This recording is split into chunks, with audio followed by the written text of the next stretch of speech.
Minecraft is a really strange game. The gameplay is extremely open. You can choose to build, fight monsters, breed animals, and so many other possibilities. Yet Minecraft has a hidden layer to it, a story behind the world hidden within plain sight. Is there lore to this sandbox game? How can we find it? If any of you have watched my channel, you'll know that I have several videos which talk about Minecraft theories. I call these deep dives, and they've proven to be some of my most popular content. If you haven't seen them, what I do is I take some aspect of Minecraft and examine it in detail, with the aim of understanding what it is or how it works. For example, in the Piglin deep dive, I tried to figure out why there are humanoid pigs in the Nether, and what exactly they're doing. In every video, I encourage my audience to make their own theories about Minecraft lore. I never claim to be absolutely correct, and there's a lot of things which could be interpreted multiple ways. I read many comments, Reddit posts, and Discord messages, all of which have some sort of theory about the game. In doing so, I've started to realize that there are some inconsistencies in how we choose to theorize. Although I have my own way of doing deep dives, I've never actually sat down and explained it all in one place. Hopefully this video will help clear the air and put my deep dives in context. Before we get started, I should say a few things. I'm not a philosopher, I'm a YouTuber, so if any of you do happen to have a philosophical background, the language or reasoning may not be totally correct, so I apologize for that. Also, this is just how I do it. I'll explain why it works for me, but there are definitely other ways to approach the game, so don't feel too bad if you see things differently. With that out of the way, it's time to get started. How do I approach my deep dives? Join me for a dive beneath the waves, beneath the waves.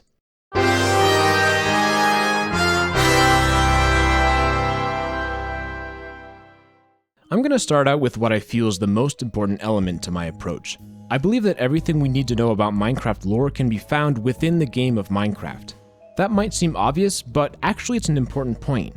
What I mean by this is that I put much more weight on the evidence found in-game compared to written or spoken statements made by the developers. To me, the actual game is by far the most important source of evidence. Right off the bat, some of you aren't going to like this, so I want to be sure to explain why I feel this way. To do so, we need to briefly examine the history of the game. The original version of Minecraft was developed by Notch in early 2009, and he soon quit his day job, starting the company Mojang, then called Mojang Specifications. As Minecraft grew in popularity, he began adding people to help with development. There were 7 employees in 2011, 28 in April of 2012, and 35 in late 2013. In 2014, Notch became exhausted from the pressure and chose to sell Mojang to Microsoft. Microsoft had big plans for Minecraft, including consistent updates and a diverse range of supported platforms. This required development manpower, and by 2021, Mojang had about 600 employees. This is a far cry from the single-person development team of the olden days.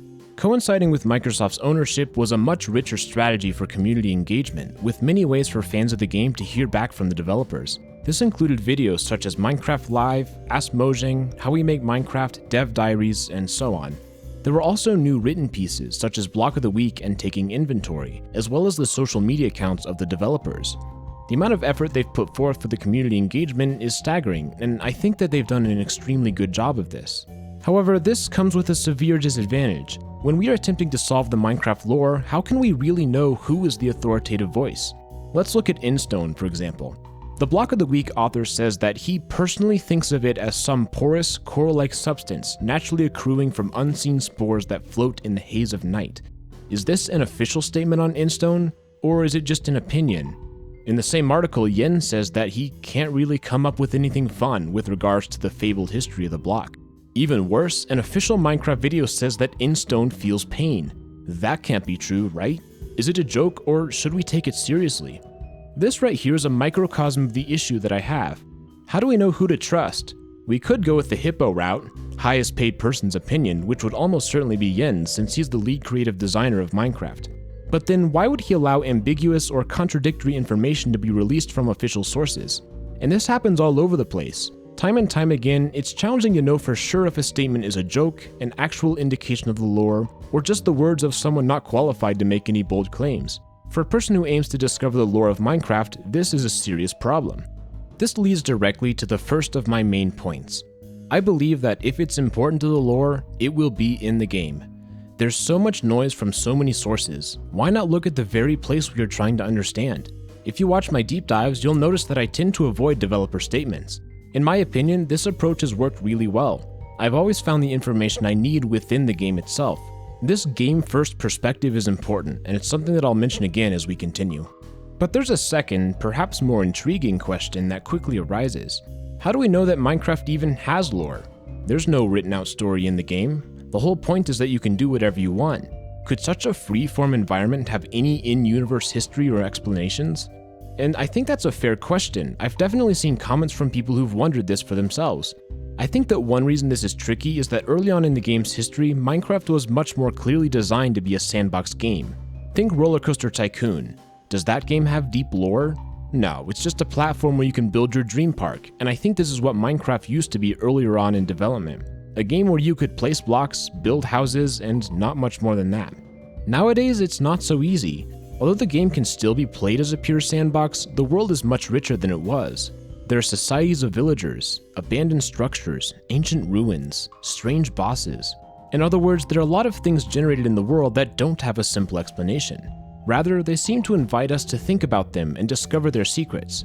In my personal opinion, it's pretty unlikely that a new player would stumble upon an ancient pyramid without asking who built it, or a woodland mansion without wondering why there are giant animal statues. The mystery is beckoning us to investigate. This is, of course, a subjective take, but in my experience, I really do think that Mojang wants us to ask these questions. The structures we find are invitations to learn about the world more deeply. It's a form of passive storytelling. While the game never says exactly what happened, I do believe that something did happen. But in that case, why not just say it? Why only give us a rough sense of what could have been? To explain this, I'm going to talk a little bit about art, since it'll prove to be a useful analogy. There's an artistic approach called realism. A realist artist attempts to depict a scene with fine detail, avoiding excessive reinterpretation and preferring a more precise image. An opposing style is Impressionism. This art presents a more free-flowing view, with blurred lines and less exact edges. Impressionism was widely hated when it initially began to develop, but soon audiences realized that it wasn't better or worse than other styles, just different. Could a realist create just as great a work as an impressionist? Absolutely, but they would be different than if the same scene was painted by that impressionist. In some cases, it's possible to express things with impressionism that may not be possible in realism, and vice versa. Monet's Impression Sunrise would not be the same if it were painted by a realist. The ambiguity in this image is a strength, not a weakness, and that's okay. Not all art has to be the same.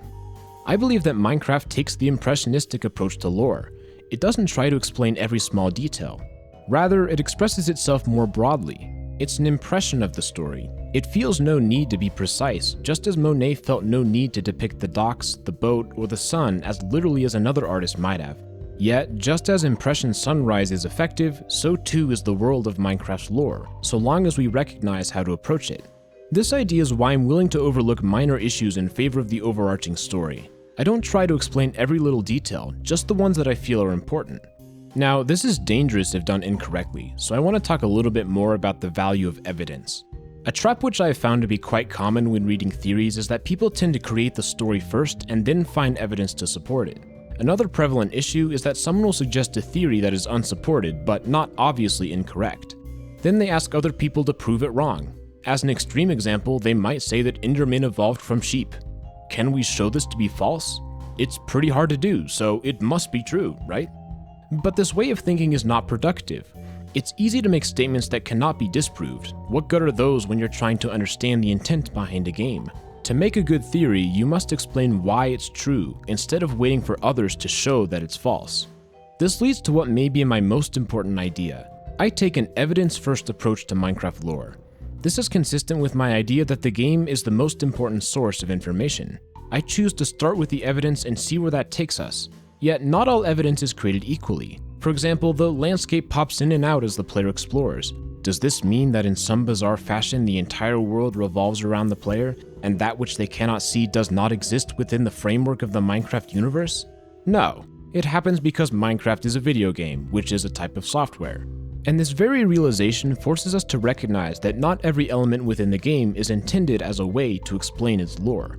All parts of Minecraft fall into at least one of the following categories: lore, gameplay, and technical considerations. Lore is things that are clearly intended to tell the story, such as the ancient pyramids or the Ender Dragon, for example. The main purpose of these is to help the player understand the story of Minecraft, and they should be the primary evidence source when developing theories. However, there are also gameplay elements. These serve a practical purpose and are clearly designed to help Minecraft play better as a video game. One such example is the infinite water source. Is it telling us that the water in the Minecraft universe is infinite and can be generated on demand? No, it's just there to make things easier for the players. The final possibility is a technical concern. This is anything which results from Minecraft being computer software. The aforementioned landscape is an example of this. Chunks loading and unloading is not intended to show us lore. Computers and consoles have finite resources, and it would not be possible for the software to render the entire world all at once. Rather, it only loads chunks which are relevant, those that are close to the player. So the reason this happens is primarily technical, and thus not very useful when searching for lore. I consider each piece of potential evidence through this lens. Is it actually designed to tell the story, or is it necessary to either make the game more playable or perform better? Evidence can fall into multiple categories. Nether portals, for example, have parts of all three. Who went to the Nether is clearly important, as evidenced by the ruined portals found throughout. But for the player to do it, diamonds are typically required, unless you're a speedrunner, so it serves as gameplay progression. Furthermore, the Nether takes place in a totally different dimension. The entire overworld is unloaded and replaced by the Nether. It would not be technically feasible to load both simultaneously. In this way, the Nether portal fits all three categories: lore, gameplay, and technical. I will admit there's some subjectivity here. Not everything will have an obvious category, and there certainly can be some disagreements. Still, it's valuable to at least consider it. We always want to find the best evidence, so it's worthwhile to think about if this is actually designed to help us understand the lore, or if it serves a different purpose. Let's get a quick recap here. We talked about three central ideas which are important when looking at Minecraft lore. First, Minecraft tells us what we need to know about the story. Second, lore is impressionistic, not exact. Third, we need to examine the evidence and see if it actually works as lore evidence. There are a few more odds and ends that I want to cover. First, what about the many differences between Java and Bedrock? My personal opinion is that if it's really important to the lore, it'll be on both versions. Typically, they only differ in minor details, so if a theory rests upon one of these small facts, then it's probably a weak theory. Another thing to keep in mind is how big of a leap are we taking? At some point in any theory, we will need to assert something that is not fully supported. Ideally, we want this to be as small of a leap as possible to improve the chances that it's correct. In my deep dives, I try my best to recognize these leaps, and I suggest you do the same. Any theory can be explained with enough mental gymnastics, it's just stronger if you don't have to do that. But there's one more thing I've been avoiding because it may be the hardest thing to deal with, and that's the topic of Minecraft dungeons. Should we use Minecraft dungeons to explain the lore of Minecraft? That's a big question. I'm actually not going to take a definitive stand one way or the other. However, I will explain why I have personally not used Minecraft dungeons in my videos. First of all, the mundane reason: I haven't played it. Furthermore, a lot of my viewers haven't played it either, and by digging too deeply into that game, it would risk pushing the base game out of the way and reducing its importance, thus making it harder to understand for those who don't play dungeons. Personally, I like the idea of Minecraft being self-contained. The developers have been ambiguous at best as to if they take place in the same universe, so I've chosen to be conservative and only considered one game independently. It again goes back to my game-first perspective idea.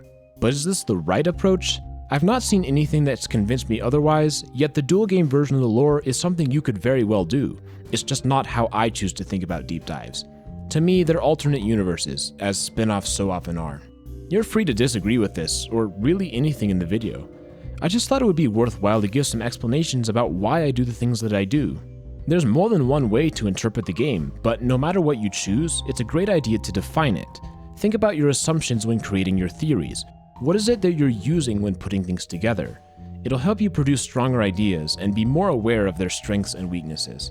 Chances are none of us are totally right, and that's okay. One of the beautiful things about Minecraft is how it's open to interpretation. I just recommend that you are aware of why you make certain choices in this regard. So I hope this video helped you think about that a little bit more than you might be used to. If you enjoyed talking about Minecraft theories, feel free to join us on the Discord. You can also use the official RetroGamingNow subreddit. Oh, and I've been doing some Twitch streaming.